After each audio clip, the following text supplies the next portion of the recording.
The heat is cranking back up in the GTA. Another warning has just been issued just in time for the weekend. It could feel like 40 tomorrow. We'll tell you how long this extreme heat will last. And on this steamy day, the city is talking about snow. It comes after what some say was a sloppy response to a couple of snowstorms a few months ago. We'll tell you more coming up.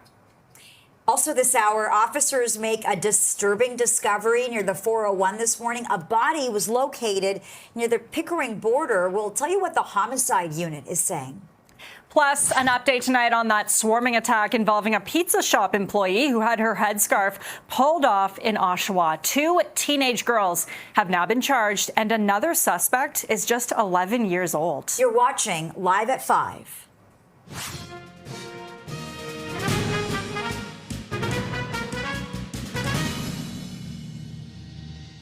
Good evening. Thanks for joining us. I'm Lindsay Biscaya. And I'm Lena Latafat. Thanks for joining us. Toronto police are investigating after a body was discovered near Highway 401 and Whites Road in Pickering overnight. For more, we're going to go live to CP24's crime analyst Steve Ryan with more in terms of what we know so far. Steve? Yeah, Lindsay, we heard today that at midnight, a body or remains were found here in Pickering near the 401 and Whites Road in the region of Durham. Now, generally speaking, the responsibility of who investigates a homicide relies typically on where the homicide is believed to have occurred. That jurisdiction is the police service that will investigate.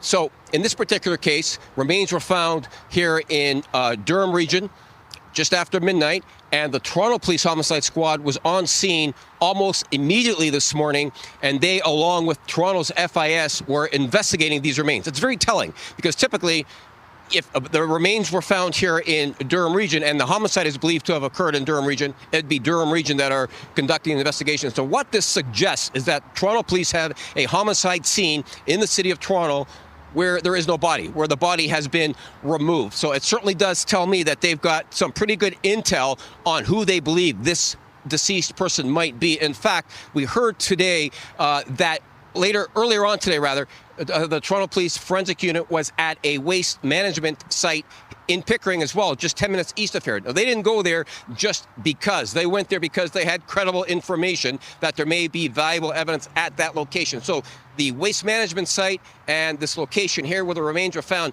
they clearly are connected, both being investigated by the Toronto Police. What we don't know is where the homicide scene is and if the police have somebody in custody or not, and where are they getting their information from. But the flow of information and the manner in which the Toronto Police Homicide Squad are reacting is very quick, quicker than usual. So it certainly tells me that they have a steady flow of information, credible information, that led them out here to Durham this morning. And right away, the Homicide Squad are now investigating these remains, most likely waiting for an identification to be made on those remains, and then they can connect these remains here to a homicide scene back in the city of Toronto. So back to you guys. So police still trying to figure out where that crime scene is. Steve Ryan breaking this down for us. So much to unpack when it comes to this investigation. Thank you, Steve. Well, police have not said if there's any link between the homicide investigation and a missing person case in Scarborough. 70-year-old Yuck went missing nearly a week ago now. Friends and family tell CTV News Toronto that the woman's daughter had flown in from Japan as her mother's disappearance stretches into its 6th day. Officers have been at her town home in the Brimley and Ellesmere area since Wednesday. Police have sealed the door to the home, and according to neighbors, investigators asked them if they heard any screams or noise. Police have not released many details about the search, but they do say they're concerned for her safety. And police have made arrests in an attack on a Muslim woman in Oshawa earlier this month. That woman, a pizza shop employee, was swarmed and assaulted by a group of young people around midnight on July 2nd. She had her hijab removed and was beaten and kicked. 2 girls aged 13 and 14 have now been arrested and charged with assault causing bodily harm. An 11-year-old boy has also been identified as a suspect, but he can't be charged because he's so young. Police are also looking for a 13-year-old boy on charges of assault causing bodily harm, obstructing police, and failing to comply with a release order. Another suspect has yet to be identified. She is described as a female between 12 and 15 years old years old, black with a thin build and long braids. She was last seen wearing a gray t-shirt, gray tights, and black sandals. Well, Peel police have charged a 23-year-old Mississauga man after an 18-year-old woman was allegedly sexually assaulted by someone she met online. Police say Hamad Nadim is charged with sexual assault. Police allege that the victim was sexually assaulted when she met up with a man that she met on a dating app. Investigators say he used the name Alejandro and arrived to meet the woman in a white Tesla Model 3. Police believe there may be other victims, and so they're urging anyone with information to contact them. Well, investigators have released images of two men wanted in a Scarborough home invasion. They're both described as 20 to 30 years old. One has a tattoo on the inside lower part of his right bicep and a tattoo on the inside of his left forearm. Police say on July 2nd, around 11 p.m., the suspects forced their way into a home near Kennedy and Shepherd. One produced a knife and assaulted two victims while making demands for money. The suspects stole a cell phone before running away. Both victims were treated for non-life-threatening injuries, and the suspects pictured here should be considered armed and dangerous. If you see them, you're being asked to not approach them, but instead call 911 immediately.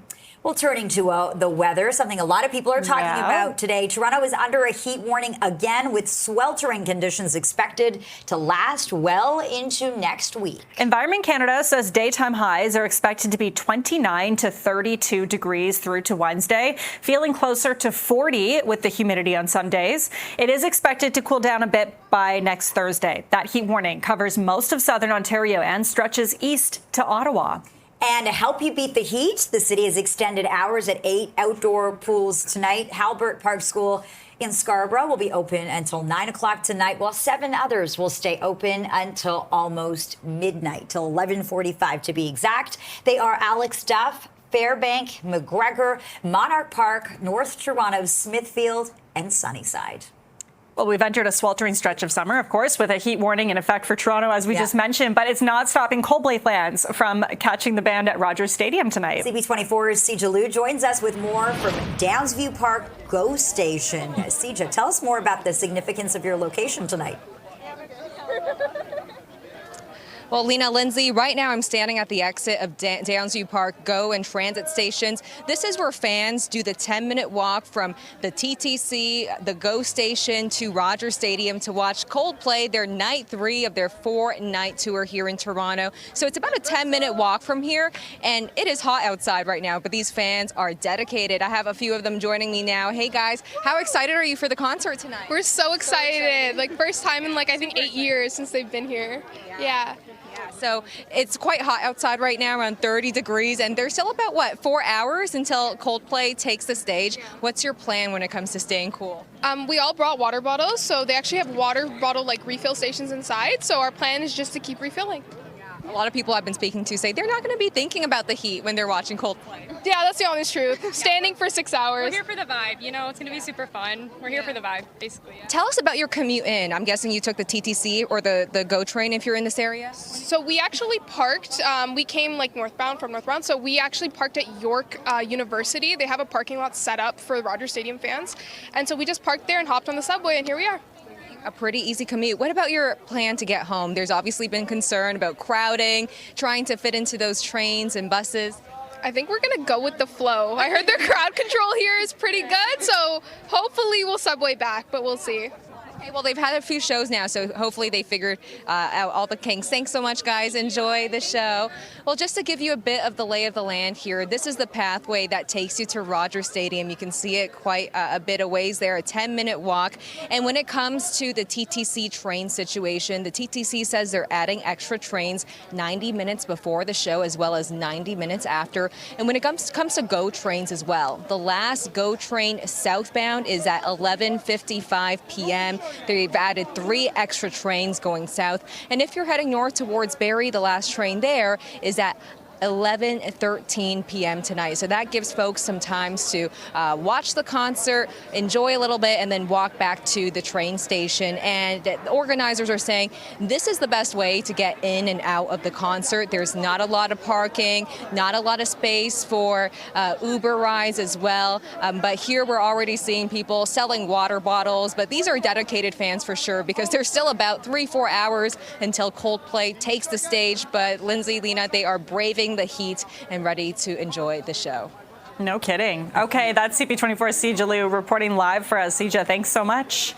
Right now it's 5:10, 31 degrees. This is Live at 5. Well, from extreme heat to snow, the city manager is calling for the creation of a year-round winter operations team. This comes after the mayor called for a review following a pair of February storms. More on the findings next. Welcome back on this scorcher of a day. We are talking about the snow. That's because the city manager wants the creation of a year-round winter operations team. This after a review was commissioned following the response to a pair of February storms. Paul Johnson says the response did not meet the standard that Torontonians or City Hall expected after more than 50 centimeters of snow fell on the city within 10 days. He says the city hasn't always treated major winter storms like the emergencies they are, while adding the city lacks snow removal contracts and surge capacity, whether equipment, people, or contractors. The failure is our overall plan and structure. We simply can't remove the snow fast enough. So is it a failure, again, of the effort and the ability that we have currently? The answer is on the removal front, no. There's simply the trade-off that had to happen each and every day was, from a performance perspective, we performance manage our contracts for clearing, and the reality is that's what's happening. We need additional capacity in order to remove at the same time, and what we're learning from other cities through this work is that we should be doing that earlier. So you don't have 10 or 15 centimeters, it's got nice and hard and crusty, and then you have 25, 30 centimeters on top of that, and all of a sudden you have a removal challenge that's much larger. Why don't we keep our capacity going and then find a way to clear it? Yeah, remember those two major snowstorms in February and the city's somewhat slow response? That's what this is really about. Johnson is expected to advocate for the creation of a year-round winter operations team when the report goes before the executive committee next week. Well, advocates say Pride Toronto must return to its political roots as sponsors continue to leave. A former executive director of Pride Toronto says it's time to rethink the organization's corporate partnerships. Fatima Amarshi led the organization for 3 years, starting in 2005, and says corporate sponsors were only vetted to ensure their policies were supportive of LGBTQ plus employees and the broader community. Ahead of last month's Pride Parade, organizers sounded the alarm over a $900,000 shortfall after sponsors like Google, Nissan, and Home Depot pulled their support. CP24 has reached out to Pride Toronto for a response. Well, the Asian Roots Collective is hosting the inaugural ARC World Festival in Toronto tomorrow. Yeah, the one-day festival is at Toronto Metropolitan University, and it promises to immerse people in bold, contemporary Asian culture. There will also be appearances by actor Simu Liu and basketball star Jeremy Lin. ARC President Clement Hsu joined CP24 this morning to talk about the highlights of the festival. So on the top floor, we have ARC Market, which is, it's not like a night market where if you could just pay X hundreds of dollars and then open a booth. We invited all these vendors here because they're examples of Asian excellence. So we've got people doing, cap drops. We've got people tattooing Labubus. We've got slot cars. We've got, we've got motion capture games. We've got all these different things in the marketplace. And then in ARC Eats, the same thing. It was led chef invited to come here. So we got the best of, Asian Canadian culinary talent like Eva from Yan Dining. We've got Chef Nui from Pi. The ARC World Festival runs from 10:30 a.m. to 6 p.m. tomorrow. Vaughan is playing host to the city's first ever Asian night market this weekend. Yeah, that kicks off this afternoon and runs through Sunday at Assembly Park with free admission for all. This event celebrates Asian culture and cuisine and will also feature lion dances from the Hong Luk Kung Fu Association. Festival organizer Julia Park joined us on CP24 Breakfast with more on what you can expect. I was actually raised in Vaughan, and we feel like this was something that was definitely needed there. It celebrates diversity. We have over 100 food items there. There's a merchant area. We've got a bar tent. We've got tons of performances all weekend long. And of course, our Chinese lion dance performances is our main highlight of the show. They're going to be performing every single night at 9:30 and 6:30 on the Sunday. Now, the night market runs today until midnight, tomorrow from 2 until midnight, and then Sunday from noon until 8 p.m. Lots to do this weekend. It is 5:16, 31 degrees. You're watching Live at 5. Coming up, we will have local reaction to Donald Trump announcing 35% tariffs on goods that are imported from Canada. Stay with us. Welcome back. U.S. President Donald Trump has announced a 35% tariff on goods imported from Canada effective August 1st. In an open letter to Prime Minister Mark Carney, Trump is citing, once again, the flow of fentanyl across the border to justify those tariffs. Trump said if Canada works with the U.S. to stop the flow of fentanyl, his administration will consider an adjustment to the measure. Canada and the U.S. have been working on a deal with a deadline of July 21st. Meantime, a White House official tells CTV News the new 35% tariff likely won't impact imports that are compliant under the Canada-U.S.-Mexico agreement, but no final decisions have been made yet. That means goods currently tariffed at 25% and not protected under CUSMA could see those tariffs rise by 10%. We're still waiting to learn more about the details.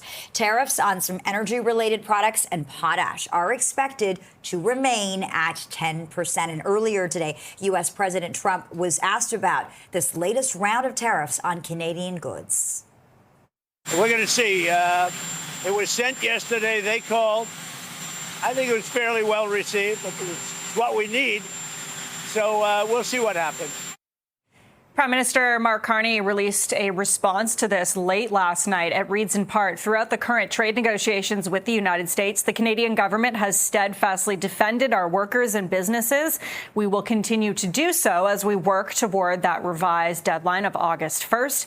It goes on to say Canada has made vital progress to stop the scourge of fentanyl in North America. We are committed to continuing to work with the United States to save lives and protect communities in both our countries. And Premier Doug Ford posted the following message on his social media today. He says, in the face of President Trump's latest threat, we need to come together. We need a plan on how Canada will respond and how we'll protect our workers, businesses, and communities. The Premier going on to say that he's asked the Prime Minister to an in-person First Ministers meeting on Tuesday, July 22nd, something the PM has agreed to.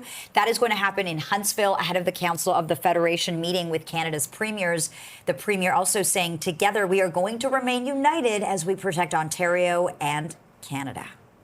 And we spoke to John Kiru, CEO of the Toronto Association of Business Improvement Areas, about the local impact of these tariffs. It's that predictability, right? It's just not being able to settle in and do business. It's the ability to have some clarity, some predictability. That is by far the biggest challenge that small businesses across this city and quite frankly across this country are facing. It's just when we start settling in that yet we get another salvo that sort of makes its way across. And the head of the Toronto Region Board of Trade tells CP24 this is a common tactic used by Trump. We know that President Trump uses highly unorthodox strategies for his negotiations, puts maximum pressure on his adversaries, if you will, and that's what's happening here now. I think it's in the final stages of these negotiations. He's putting a lot of pressure on Canada. And Unifor President Lana Payne is calling Trump's tariff announcement extortion. She says Canada has to push back hard and use every bit of leverage we have. She adds workers are counting on the government to defend their jobs. Meanwhile, a new report finds Canadians expect U.S. boycotts to be temporary, but some believe they may outlast Donald Trump's time in the White House. That's according to new data from Nanos Research. Yeah, the findings are really interesting. Conducted on behalf of CTV News earlier this month, Canadian adults were surveyed on a variety of topics related to the U.S. trade war.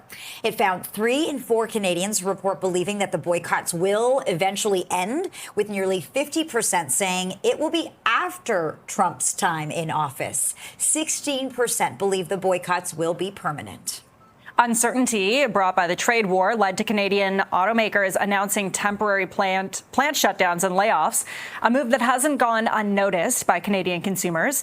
Nanos research found more than half said they were at least somewhat less likely to purchase a car from a manufacturer that shut down Canadian production. Also asked in this July survey were questions about Canada's national defense spending and strategy. Nanos found that 84% of respondents supported increasing Canada's defense spending to meet its NATO obligation of at least 2%, with nearly a third favoring the 5% NATO benchmark. It is 5:23 right now, 31 degrees outside. You're watching Live at 5. Coming up, Justin Bieber just dropped a surprise album at midnight. It's called Swag. We'll tell you more about the reaction to it. Well, the rumors were true. Justin Bieber has released a surprise album. Nobody don't need no suicide.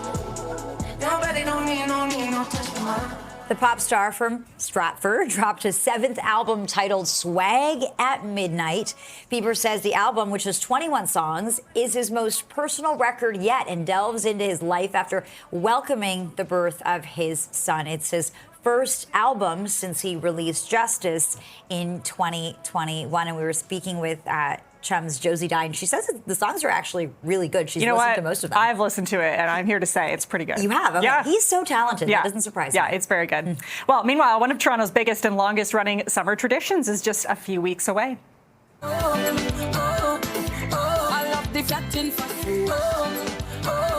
Bill Coulter's got moves. The Caribbean Carnival takes place over the August-long weekend, and the Junior Carnival is happening next Saturday at Nielsen Park. A mainstay of the carnival, of course, is Jamal McGlure, a former Raptor and leader of the Revelers Band. He joined us live with more today. Very excited about Toronto Carnival. Next weekend, July 19th, we have our Children's Carnival. I am one of 10 different entities that are doing this. We have a lot of different costumes that are still remaining. You could be a part of this event. It is a great event. I'd like to echo Mishka's sentiments on these are our future. Yeah. These are going to be our young leaders for tomorrow, and I think that we need to invest some of our time, our resources in trying to make one of our many festivals that we have during the course of the summer a success. And Mishka Crichton is the CEO of the Toronto Caribbean Carnival. She is encouraging everyone to come out for next weekend's Junior Carnival. More adorableness, more fantasticness, and the confidence of these kids, it's amazing. It's one of my favorite events. And of course, there are young leaders, there are new legacy, and we're really excited that they're going to have a chance on the road too. Come to the stage to jump on somebody. This is, of course, one of the biggest parties in Toronto. The Toronto Caribbean Carnival is the largest cultural celebration in North America. Now in its 57th year, it is an annual celebration of Caribbean culture, music, food, dance, and artistry. It draws more than 1 million spectators each year, culminating in the annual Grand Parade on the Lakeshore on August 2nd, featuring thousands of masqueraders in dazzling costumes alongside steel pan performers. Right now it's 5:29, 31 degrees. This is Live at 5. And we are live near Rogers Stadium in Downsview tonight, where fans are braving the heat to head to Coldplay's 3rd concert in Toronto. We'll tell you more next.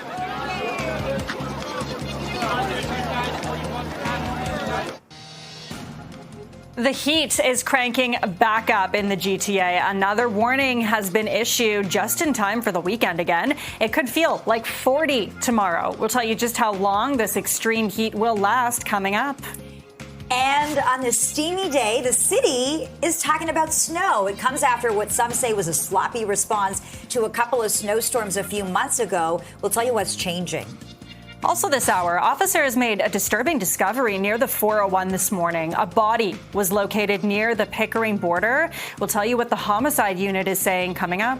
Plus, an update tonight on that swarming attack involving a pizza shop employee who had her headscarf pulled off in Oshawa. 2 teenage girls are now charged. Another suspect is just 11 years old. This is Live at 5.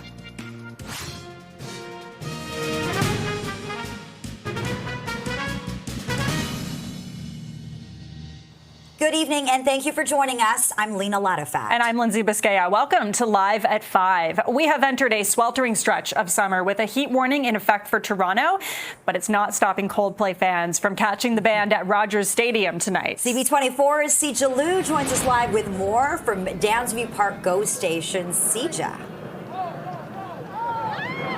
Hi, Lena and Lindsay. Well, 50,000 Coldplay fans are starting to pour into the stadium, and they say heat isn't really so much on their mind when they're about to see their favorite artist perform. Right now, where I'm standing is the area where they get off the TTC and GO train station. It's about a 10-minute walk to Rogers Stadium, to the main area. And we have some fans, Carly and Austin here. Hey, guys, how excited are you for tonight? Super excited. Very excited, yes. And you were telling me your commute was pretty easy. You got on the TTC. What is your game plan for the way back? The way back, we're just going to see. I mean, you know, it's a beautiful day. It's a beautiful night. So if we have to walk a little in Uber, we're not opposed to that. But, you know, we're a couple stops away just at Vaughan Metro. So we'll see how the subway is at that time. Yeah. It's a beautiful day, but definitely leaning on the hotter side. And you're quite early, still about 2-3 hours until Coldplay takes the stage. Do you have any plans when it comes to staying cool? We actually brought a hydration water pack. We're like, okay, this is convenient, first time using it. Yeah, so it carries water in it. We got a straw right here just in case, and we have a little portable fan on one side, so helps us stay cool and hydrated for the time. We're prepared. We came prepared, yeah. You're in matching outfits. Clearly, you guys, this isn't your first rodeo. No. Yeah. We usually do festivals like raves and EDM, so we're used to being outside for long amounts of time in the sun. Yeah. Nothing then. Well, thanks so much, guys. Enjoy the concert. Appreciate you talking to us. So lots of fans excited for tonight. There is refillable water stations inside, and Rogers Stadium Live Nation did say they're trying to add more shaded areas. Fortunately, there's some cloud coverage right now, but this is night 3 of a 4-night concert, and tomorrow is expected to be even hotter than today. So 2 straight nights of a hot concert. And when it comes to the TTC and transit situations, Rogers Stadium did get off to a bit of a rough start when it comes to overcrowding. Some fans complaining that they missed the last train home. And TTC is saying they have added additional subway services 90 minutes before the show, 90 minutes after. And Metrolinx is saying they've added 3 extra southbound trains. The last one is at 11:55 p.m. tonight. But if you are heading north on the GO train, you might have to be a bit careful. The last train is at 11:13 p.m. And some fans have reported missing that train or really having to rush out after the concert. So that's just something to keep in mind. But fans are really hoping the whole night is a paradise and that the third night is the charm when it comes to just having a smooth concert experience. Back to you guys. Hoping everything goes smoothly. And I see hats, I see water bottles, T-shirts, shorts. I think everybody's ready to brave the heat this evening. Sija, thanks so much. Let's pick up on that. Talk more about the extreme heat warning that Toronto is under. We're talking about sweltering conditions, and they are expected to last well into next week. Yeah, yet again, Environment Canada says daytime highs are expected to be 29 to 32 degrees through to Wednesday, feeling closer to 40 with the humidity on some days. It's expected to cool down a bit by next Thursday, though. That heat warning covers most of southern Ontario and stretches east to Ottawa as well. And to help you beat the heat, the city has extended hours at 8 outdoor pools this evening. Halbert Park Pool in Scarborough will be open until 9 p.m., while 7 others will stay open until 11:45 p.m. They're Alex Duff, Fairbank, McGregor, Monarch Park, North Toronto, Smithfield, and Sunnyside. Now turning to another one of our top stories, Toronto police are investigating after a body was discovered near Highway 401 and Whites Road in Pickering overnight. So right to the scene, our crime analyst, Steve Ryan, is working on this story, trying to connect the dots. Steve, what do we know and what more are we waiting to learn? Well, Lena and Lindsay, let's start with the general rule of thumb, which is that the jurisdiction in which a homicide is believed to have been committed in, the responsibility of that investigation typically falls on the homicide squad in that jurisdiction. I say that because in this particular case, we know that the remains were found here near White Road and the 401 in Pickering just after midnight. It was Toronto Police Homicide Squad detectives that were out here at the scene this morning. They were the ones doing this investigation along with Toronto's Forensic Identification Services. So the fact that the Toronto investigators are out here right after remains were located certainly suggests that these investigators have some intel as to who the remains may be of and where the homicide scene is located in the city. They just have a scene with no body right now. So it certainly does suggest that there is a lot more to what's going on behind the scenes with this investigation. On that note, we also learned today that the Toronto Police, their Forensic Identification Services, were searching a landfill site just 10 minutes east of here, again, in Pickering. So the police didn't just decide to go check that site just because. They had to have had credible information that there was valuable evidence at that location as well. So what it tells us is that the landfill site and this location here where the remains were located, they're connected.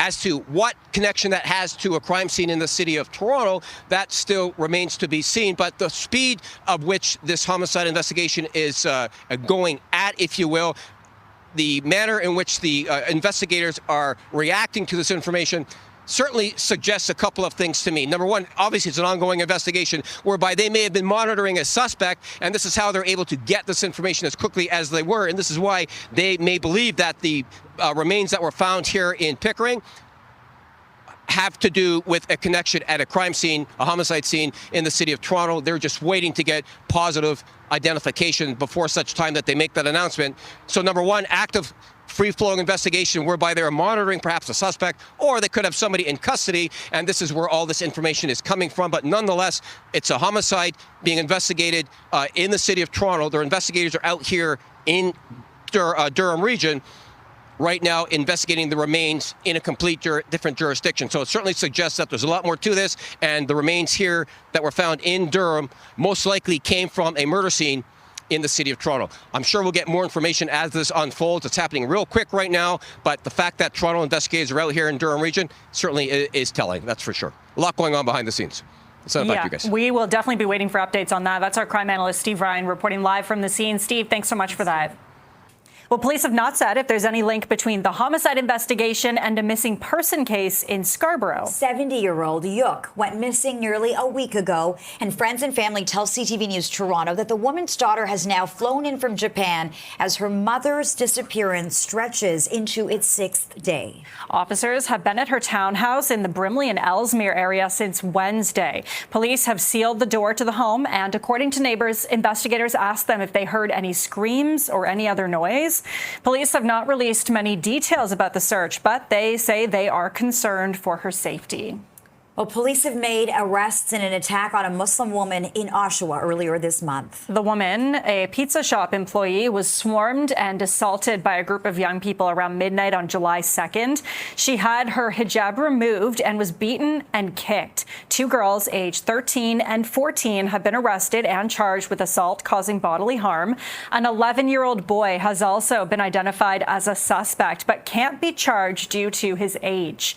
Police are also looking for a 13-year-old boy on charges of assault causing bodily harm, obstructing police, and failing to comply with a release order. Another suspect has also yet to be identified. She's described as a female between the ages of 12 and 15, black with a thin build and long braids, and she was wearing a gray T-shirt, gray tights, and black sandals. Peel police have charged a 23-year-old Mississauga man after an 18-year-old woman was allegedly sexually assaulted by someone she met online. Police say Hamad Nadim is charged with sexual assault. Police allege that the victim was sexually assaulted when she met up with a man that she met on a dating app. Investigators say he used the name Alejandro and arrived to meet the woman in a white Tesla Model 3.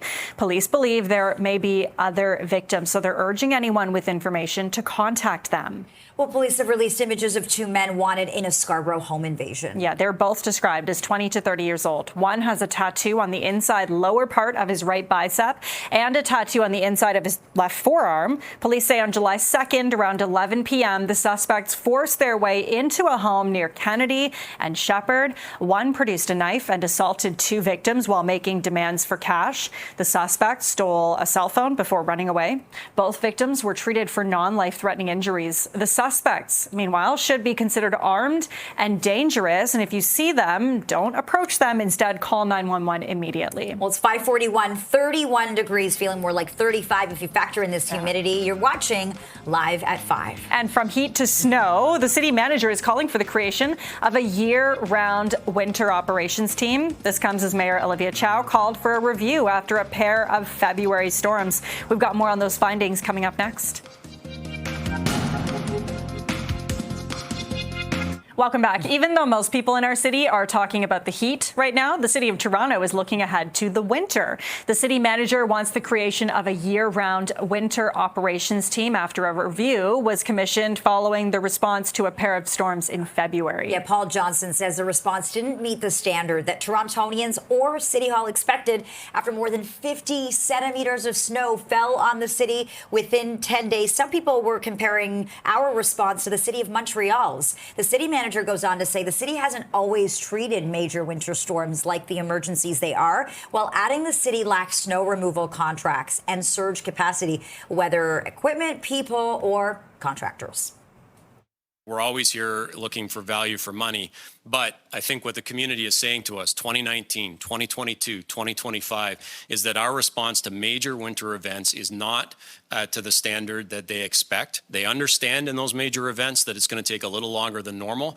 But the time frame that we're looking at for getting people back to the use of their sidewalks, the use of their roads, in the terms of local sense and making sure our transit stops and everything are clear is simply taking too long.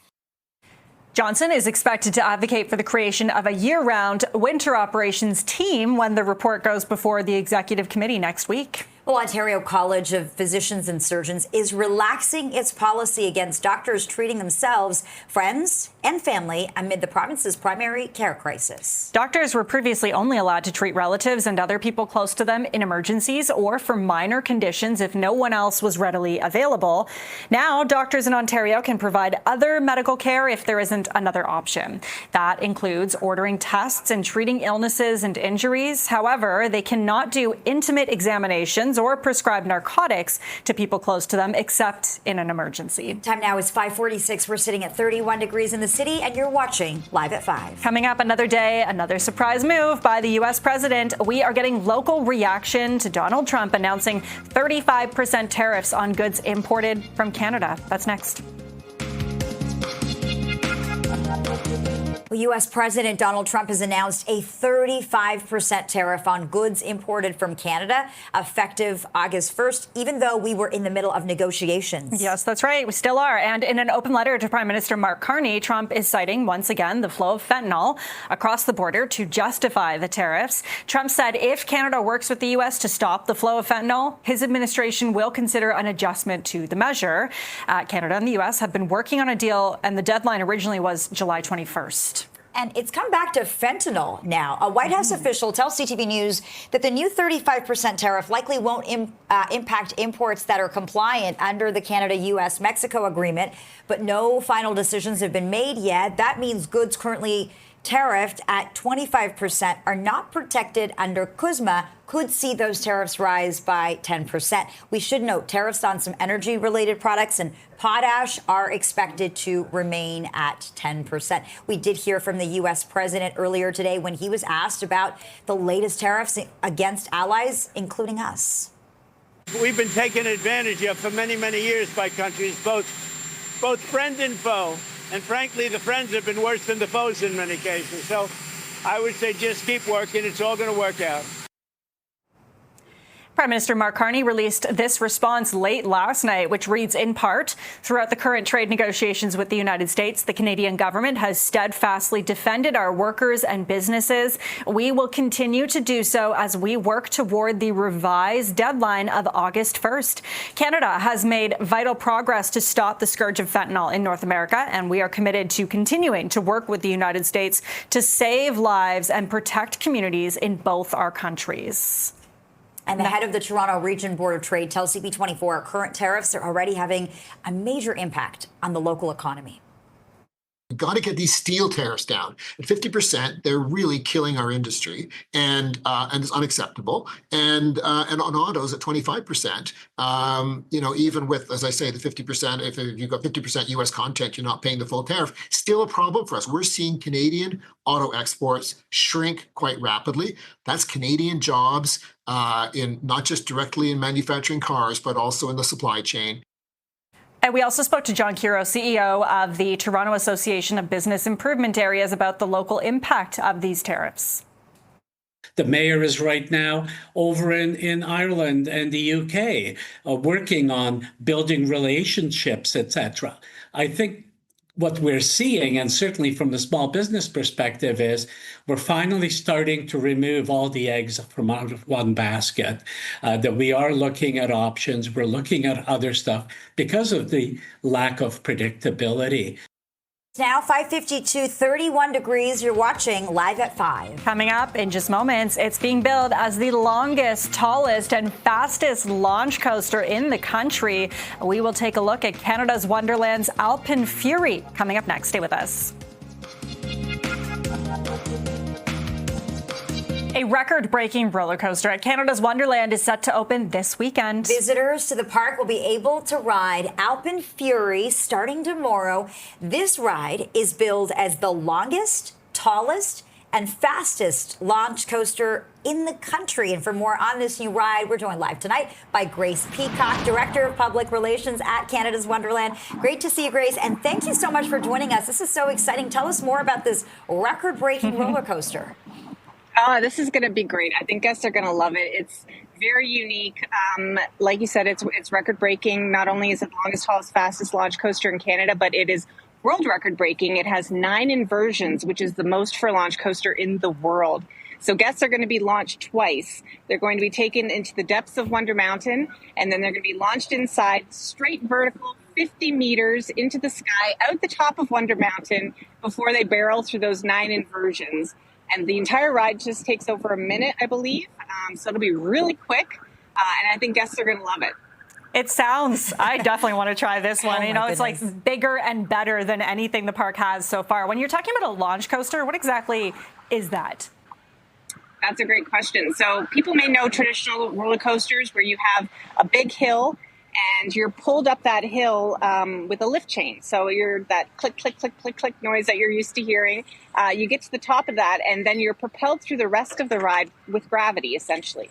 But a launch coaster, the action starts right away. So at Alpine Fury, as soon as you're out of that station, electromagnets are going to be propelling you forward, and then you're going to get that second launch inside the mountain. And then once you're out the top, after that 50-meter summit, then gravity will take you the rest of the way. But the action starts right out the gate with this one. That sounds so cool. Lindsay and I were talking about how she's a thrill seeker. I am not. I'm more of a nervous Nancy when it comes to these things. So I've got to ask you about the drop. What can you tell us about that? About the drop? Yeah. Out the summit. So yeah, you're 50 meters high, and everybody knows Wonder Mountain, right? So this is going to be the 4th roller coaster that interacts with Wonder Mountain. So inside this, there's a bit of a backstory where fire and ice are combining to create this mysterious force, and that's what's actually propelling you through. So there's going to be a bit of an effect inside the tunnel before you go straight vertical. That sort of replicates fire and ice feeling. And then you're going to be straight out the mountain, and then you're going to be barreling down the side into those 9 inversions. And you can see it from the highway. You can see it across the park. The skyline's for sure transformed now. Lena looks intrigued. You might have sold her on this one. I don't know. I'm sweating a little bit, but it does look great. I definitely want to try it. Well, I mean, it opens for people tomorrow, Grace. So, I mean, are you expecting a lot of visitors at the park to try this out tomorrow? Yes, I think the anticipation on this one's been huge. The project's been underway. We announced it last August, and construction's just been, nonstop. So people have been watching our socials, seeing this thing get built. I think people have been talking about it outside the country, too, as being like a really big coaster opening within North America, because you're not going to find anything like it. So we're expecting to get a lot of excitement with people, with our regular guests, but maybe also people coming to visit to try it out. Looks incredible. I have heart palpitations, Grace, the good kind, though. Don't worry. Grace Peacock, Director of Public Relations at Canada's Wonderland. Good luck tomorrow. I hope everything goes super smoothly. Thank you. Great. Thank you. Meanwhile, tonight's Lotto Max jackpot has grown now to $70 million. Yeah, plenty of people buying tickets at convenience stores across the province, like here in Whitby. Tickets can be purchased at any participating retailer up until 10:30 this evening. You still have some time. What would you do with $70 million if you won it? Probably have a heart attack. We're too old for fast cars. Yeah? Now I'd be going to visit family in Quebec. Oh, that's nice. Yeah. Yeah. Stay in the country. Well, help my family out for sure. Pay off a few bills. Buy a cottage. Whereabouts? Kawathas probably. 5:59, this is Toronto's breaking news, CP24. Toronto police will provide an update at 7 on a body found near the 401 in Pickering today. Keep it here for the latest on that. And thanks for watching. CTV News at 6 is next.